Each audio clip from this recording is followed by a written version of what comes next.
तो दोस्तों, जब से रॉबर्ट डाउनी जूनियर को डॉक्टर डूम का रोल मिला है, तब से हर कोई एवेंजर्स डूम्सडे की ही बात कर रहा है और सब लोग फिलहाल एवेंजर्स सीक्रेट वॉर्स को भूल चुके हैं। लेकिन डूम्सडे की कहानी असल में सीक्रेट वॉर्स का ही सेटअप है, जो कि ज़्यादा इंपॉर्टेंट है। ये कहानी मार्वल कॉमिक्स से निकली है, जो कि बहुत ही इंटरेस्टिंग है, लेकिन कुछ ही लोग इसके बारे में जानते हैं। इसीलिए आज मैं आपको सीक्रेट वॉर्स कॉमिक्स की पूरी स्टोरी शॉर्ट में समझाऊंगा और इसका एवेंजर्स 6 मूवी से कनेक्शन भी एक्सप्लेन करूंगा। तो आइए देखते हैं।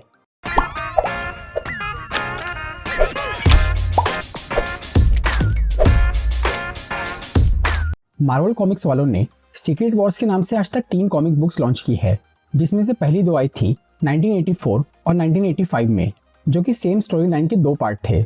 लेकिन 2015 की सीक्रेट वॉर्स काफ़ी अलग थी और एवेंजर्स 6 की कहानी इसी कॉमिक से इंस्पायर्ड होगी। तो सबसे पहले ओल्ड सीक्रेट वॉर्स को थोड़ा शॉर्ट में समझ लेते हैं, ताकि हमें 2015 की मेन स्टोरी समझने में आसानी हो। 1984 की कॉमिक्स की कहानी शुरू होती है बियॉन्डर नाम के एक कॉस्मिक बीइंग से, जिसके पास गॉड लेवल की पावर्स थी और वो कुछ भी कर सकता था। बियॉन्डर को इंसानों में बहुत दिलचस्पी थी और वो उनकी अच्छाई और बुराई को गौर से देखना चाहता था। इसीलिए उसने अपनी पावर से कई प्लैनेट्स के हिस्सों को जोड़कर बैटल वर्ल्ड नाम का एक नया प्लैनेट बनाया और वहां उसने पृथ्वी के सुपर हीरो और सुपर विलेंस को जमा किया। फिर बियॉन्डर ने उन सभी लोगों को आपस में लड़ने के लिए कहा और जीतने वाले की कोई भी इच्छा पूरी करने का वादा किया।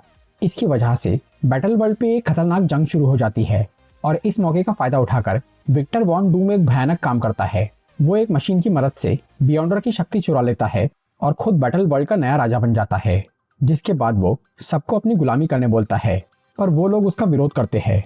तब डॉक्टर डूम उन सबको बहुत टॉर्चर करता है।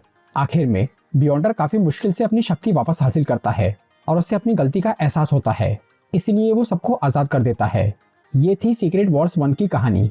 फिर 1985 में इसी कॉमिक्स का सीक्वल आया सीक्रेट वॉर्स 2 के नाम से, जहां इस बार बियॉन्डर धरती पे आता है और वो एक इंसान का रूप लेकर इंसानी जिंदगी को समझने की कोशिश करता है।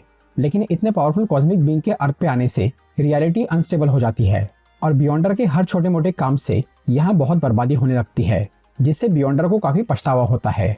तब वो आखिर में खुद का सैक्रिफाइस कर देता है और अपनी एनर्जी से एक नया यूनिवर्स क्रिएट करता है। ये थी सीक्रेट वॉर्स 2 की कहानी। ये दोनों ही कॉमिक्स अच्छी थी, पर ये इतनी हिट नहीं हो पाई। फिर कई साल बाद एक नई सीक्रेट वॉर्स कॉमिक्स रिलीज हुई, जो कि बहुत ज़्यादा हिट हुई। इसका पिछली सीरीज से कोई कनेक्शन नहीं था, बस यहाँ कुछ चीज़ों और लोगों का नाम सेम रखा गया था।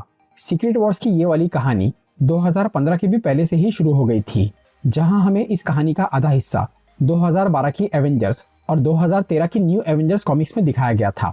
तो आपको ज़्यादा कंफ्यूज करने की बजाय मैं पूरी स्टोरी को एक साथ जोड़कर सुनाता हूँ। इस कॉमिक्स में बियॉन्डर नाम का एक कॉस्मिक बीइंग नहीं था, बल्कि यहाँ बियॉन्डर्स नाम की एक पूरी स्पीशीज थी, जिनके पास बहुत ज़्यादा पावर थी। ये बियॉन्डर्स एक बड़ा एक्सपेरिमेंट करना चाहते थे, जिसके लिए वो मल्टीवर्स को तबाह करके उसे फिर से बनाने वाले थे। इस काम के लिए बियॉन्डर्स ने हर यूनिवर्स में मॉलिक्यूल मैन नाम के एक आदमी को रखा था, जिसके पास रियलिटी चेंज करने की पावर थी। और मॉलिक्यूल मैन असल में एक लिविंग बॉम्ब की तरह था, जिसके फटने से वो यूनिवर्स भी तबाह हो जाता था जहाँ वो मॉलिक्यूल मैन रहता था। बियॉन्डर्स मल्टीवर्स को खत्म करने के लिए हर यूनिवर्स के मॉलिक्यूल मैन को ब्लास्ट करने वाले थे। लेकिन ये बात डॉक्टर डूम को पता चल जाती है और वो इस बर्बादी को रोकने के लिए अलग अलग यूनिवर्स में जाकर वहाँ के मॉलिक्यूल मैन को खत्म करने लगता है। डूम को लगा था कि ऐसा करने से बियॉन्डर्स का प्लान चौपट हो जाएगा, लेकिन इससे उल्टा इनकर्जन शुरू हो जाते हैं।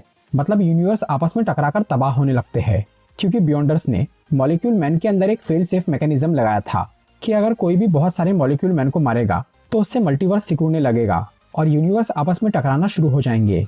तो ये मल्टीवर्स, जो कि बाद में एक झटके में खत्म होने वाला था, वो अब डूम की इस हरकत से धीरे धीरे तबाह होने लग जाता है।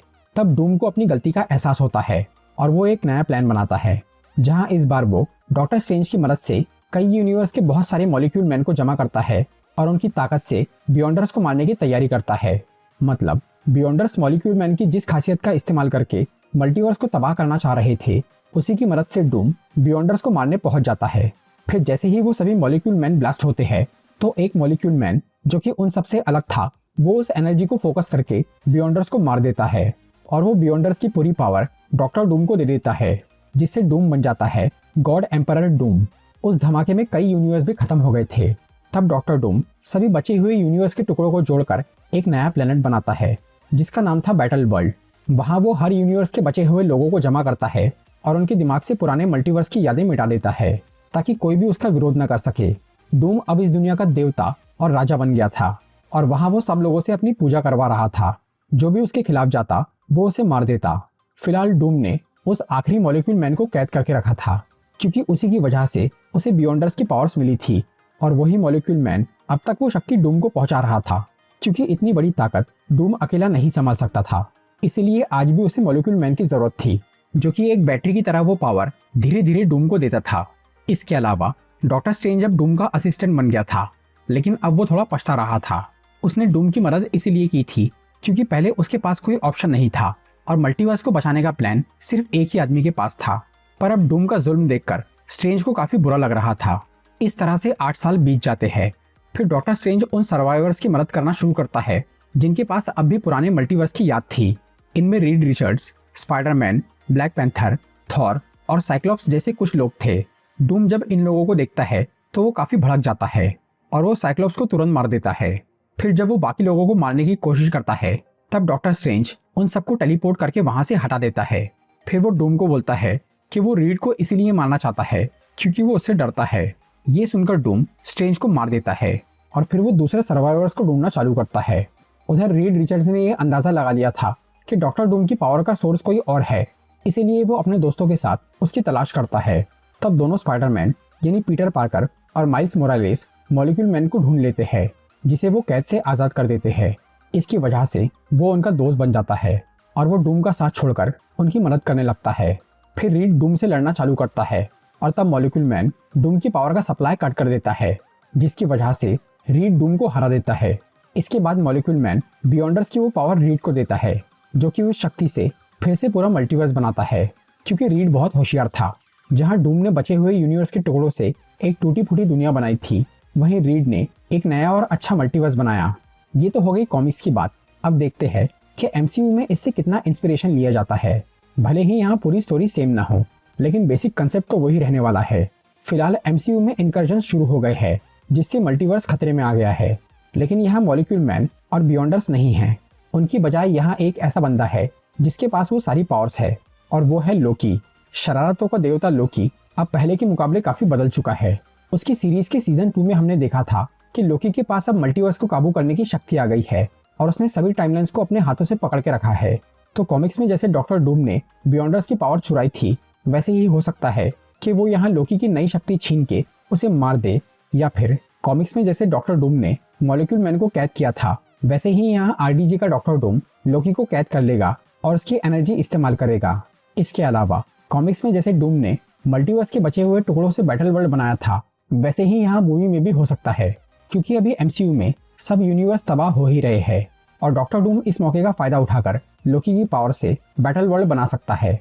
या फिर एक पॉसिबिलिटी ये भी है कि डूम यहाँ बैटल वर्ल्ड बनाने की बजाय उसी की जैसी एक जगह पे कब्जा कर ले, जो कि है लोकी सीरीज में दिखने वाली वॉइड, एक ऐसी लोकेशन जहाँ TVA की डिलीट की हुई टाइमलाइन पहुंच जाती है, जिसकी वजह से उस जगह पे बहुत सारी यूनिवर्स की चीजें मौजूद है। तो एक तरह से बैटल वर्ल्ड और वॉइड काफी सिमिलर है, इसीलिए एवेंजर्स डूम्सडे या सीक्रेट वॉर्स में डॉक्टर डूम वॉइड का इस्तेमाल भी कर सकता है। ये सब तो हो गई मेन स्टोरी की बात। अब कुछ एक्स्ट्रा डिटेल्स की बात करें तो कॉमिक्स की सीक्रेट वॉर्स में जब रीड रिचर्ड्स ने एक नया मल्टीवर्स बनाया था, तो उससे सब कुछ रीबूट हो गया था और काफी सारी चीजें बदल गई थी।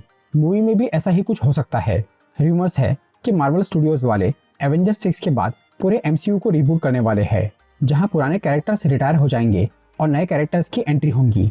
कहा जा रहा है कि अब मार्वल का मल्टीवर्स सागा खत्म होगा और म्यूटेंट सागा शुरू होगा, जहां हमें एक बिल्कुल ही नया एक्समैन का यूनिवर्स दिखाया जाएगा। तो दोस्तों, ये थी सीक्रेट वॉर्स कॉमिक्स और मूवी के बारे में कुछ इन्फॉर्मेशन। अगर आपको ये वीडियो अच्छी लगी हो तो इसे लाइक और शेयर जरूर करिए, और ऐसी ही इंटरेस्टिंग वीडियोस देखने के लिए सब्सक्राइब कीजिए हमारा चैनल और इस बेल आइकन को दबाइए ताकि आपको हमारी वीडियोस सही टाइम पर मिल सके। I'm walking alone, the streets are empty. The only thing I can see is my own silhouette. I'm getting stronger, step by step. The clock is ticking, but there's no time for me.